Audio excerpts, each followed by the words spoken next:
नमस्कार दोस्तों, scary horror chapter 4 में आप लोगों का स्वागत है।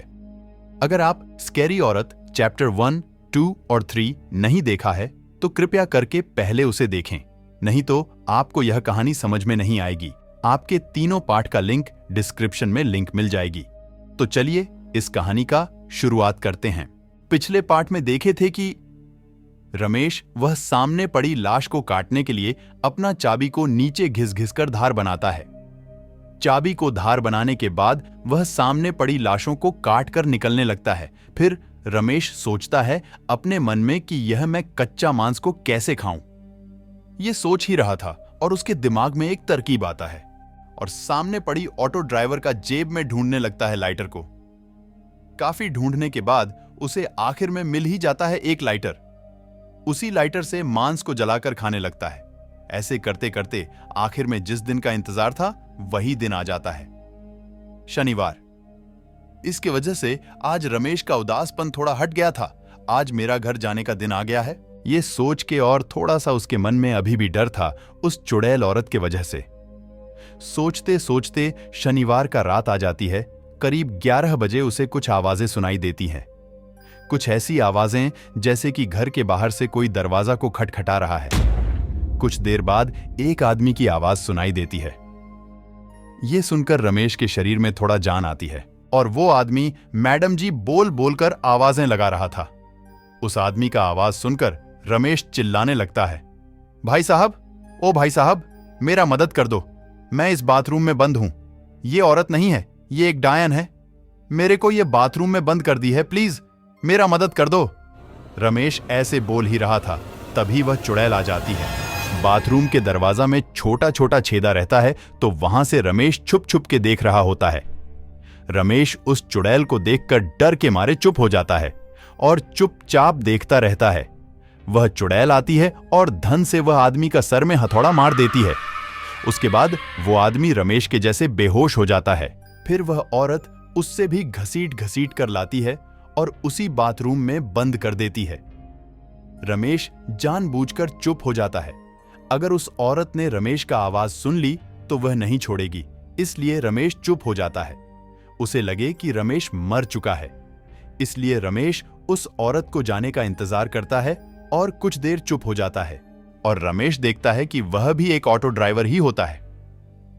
और औरत जाने के बाद उस ऑटो ड्राइवर को उठाने की कोशिश करता है और थोड़ा सा पानी छिड़ देता है उसके मुंह में, तो उसे होश आ जाता है। और उस आदमी को होश आने के बाद वह कहां है, कैसे बेहोश हुआ था, कुछ उसको याद नहीं आता है। रमेश को तुम कौन हो बोलता है। उसके बाद रमेश सारा चीज बता देता है कि वह कैसे ये बाथरूम में आया, उसके साथ क्या घटना हुआ। सारा चीज उसे ऑटो ड्राइवर को बता देता है। सारा चीज बताने के बाद रमेश पूछता है, क्या तुम्हारे पास फोन है? फिर वो बोलता है, नहीं भाई साहब, मैं तो फोन पकड़ता ही नहीं हूं। यह जवाब सुनकर रमेश चिड़चिड़ा सा जाता है। अरे भाई, मैं तेरा इसी कारण इंतजार कर रहा था, कोई फोन मिले तो किसी को मदद के लिए बुला सकें, लेकिन तू तो फोन ही नहीं पकड़ता हूं, बोल रहा है, अब क्या करें। फिर दोनों सोचने लगते हैं कि उस बाथरूम से कैसे बच निकले। सोचते सोचते रात की करीब 4 बज जाती है और दोनों प्लान बनाए हुए रहते हैं। फिर रमेश और वह ऑटो ड्राइवर मिलकर दरवाजा को धक्का मार मार कर तोड़ने की कोशिश करते हैं। उसके बाद वो चुड़ैल आवाज सुन लेती है और वह बड़ा सा खंजर लाकर आती है और दरवाजा के अंदर घुसा देती है। वह दोनों दरवाजा के दोनों साइड में खड़े हो जाते हैं।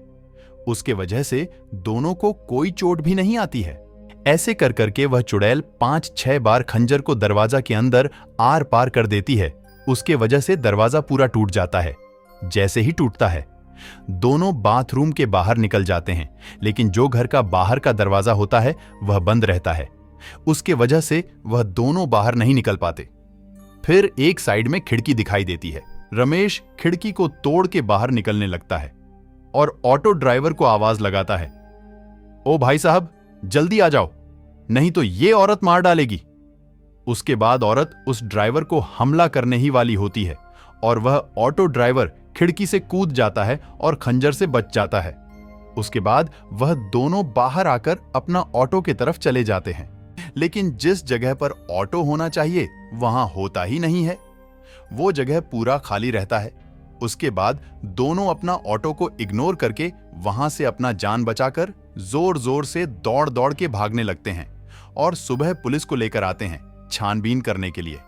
और जितना भी ऑटो ड्राइवर का ऑटो सारे के सारे उस भूतिया हवेली के पीछे लाइन से खड़ा रहता है और हवेली के अंदर पता करने से ऑटो ड्राइवर की लाशें मिलती हैं। लेकिन वो औरत का कुछ भी पता नहीं चलता। सुनने में पता चलता है कि उस औरत का पति एक्सीडेंट में उसका मौत हो गया था और उसके साथ कोई भी नहीं था। उसके बाद वो अकेले हो गई। और कुछ 1 महीने पहले की बात है, उस औरत के साथ 2 ऑटो ड्राइवर मिलकर उस हवेली के अंदर उसके साथ बलात्कार करके मार दिए। और उस दिन शनिवार ही थी। उसके बाद रमेश को सारा चीज पता चलता है। वो औरत क्यों शनिवार को ही ऑटो ड्राइवर को अपना शिकार बनाती थी। उसके बाद से कोई तांत्रिक बाबा को बुलाया जाता है और उस घर को और उस औरत का आत्मा को शांत किया जाता है। दोस्तों, अगर आपको ये कहानी थोड़ी सी भी पसंद आई हो तो इस वीडियो को एक लाइक करें और ऐसे ही दिल दहला देने वाली कहानी देखने के लिए इस चैनल को सब्सक्राइब करें। धन्यवाद।